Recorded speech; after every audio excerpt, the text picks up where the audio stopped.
સુરતના ડુમસ ખાતે આવેલા રીવા વ્યસન મુક્તિ કેન્દ્રમાં યુવાનના શંકાસ્પદ મોત મામલે પોલીસે સંસ્થાના 2 કાઉન્સિલરો, ડ્રાઈવર અને વોર્ડ બોયની ધરપકડ કરી છે.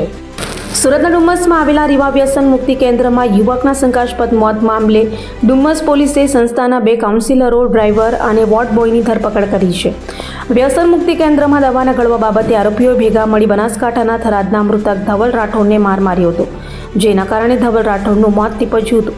પરિવારે ફોરેન્સિક પીએમની માંગ કરતા ફોરેન્સિક પીએમમાં ઈજાના નિશાન સામે આવતા પોલીસે તપાસ હાથ ધરતા આખો મામલો સામે આવ્યો હતો.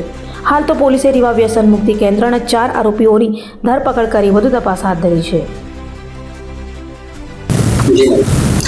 ડુમસ પોલીસ સ્ટેશન વિસ્તારમાં આવેલ પરિવર્તન ટ્રસ્ટ દ્વારા સંચાલિત રીવા રિહેબ સેન્ટરની અંદર તારીખ 1ના રોજ રાતના સમયે ધવલ રાઠોડ નામનો જે પેશન્ટ એડમિટ કરેલ હતો તેનું શંકાસ્પદ સંજોગોમાં મૃત્યુ થયેલ.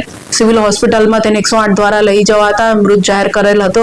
તે સંબંધે ગત રોજ મરણ જનાર પેશન્ટના જે ફેમિલી છે તેમના દ્વારા ફરિયાદ આપવામાં આવેલ છે અને પોલીસ દ્વારા જે પણ તપાસ આ મુદ્દે કરવામાં આવેલ હતી તેના આધારે ગતરોજ જે ફરિયાદ દાખલ કરવામાં આવેલ છે તેમાં વિગત એવી છે કે સદર પેશન્ટને જે છે એને રિહેબ સેન્ટરમાં તેના પરિવાર દ્વારા ભરતી કરવામાં આવેલ હતો તારીખ 28ના રોજ. તારીખ 1ના રોજ રાતના લગભગ 9 વાગ્યા પછીના સમયે તેને તકલીફ પડતા એવું જે પ્રાથમિક રિહેબ સેન્ટર દ્વારા તેને 108માં બોલાવીને સિવિલ હોસ્પિટલ ખાતે લઈ જવામાં આવેલ હતો, જ્યાં તેને મૃત જાહેર કરવામાં આવેલ હતો. પોસ્ટમોર્ટમ જે કરવામાં આવ્યું, ફોરેન્સિક પોસ્ટમોર્ટમ, એની અંદર ઈજાના નિશાનો મળી આવ્યા, જેથી પોલીસે આ જે મેટર છે એને સિરિયસ ગણીને તાત્કાલિક ઇન્વેસ્ટિગેશન ચાલુ કરેલ હતું અને ગતરોજ પોલીસ દ્વારા આ મુદ્દે એફઆઈઆર નોંધવામાં આવી છે અને આગળનું કુલ 4 ઇસમોને આ બાબતે અરેસ્ટ કરવામાં આવેલ છે.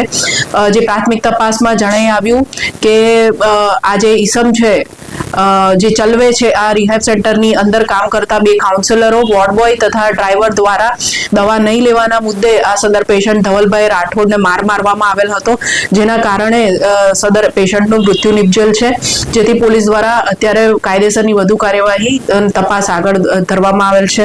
આમાં જોઈએ તો જિગ્નેશ દેસાઈ, રોહન સંઘાણી, શૈલેષ વાઘેલા અને દિલીપ જોશી જે 4 કાઉન્સિલર, વોર્ડ બોય તથા ડ્રાઈવર તરીકે રીવા રિહેબ સેન્ટરમાં ફરજ બજાવે છે, તેઓ દ્વારા પેશન્ટને મારવામાં આવેલ હતો.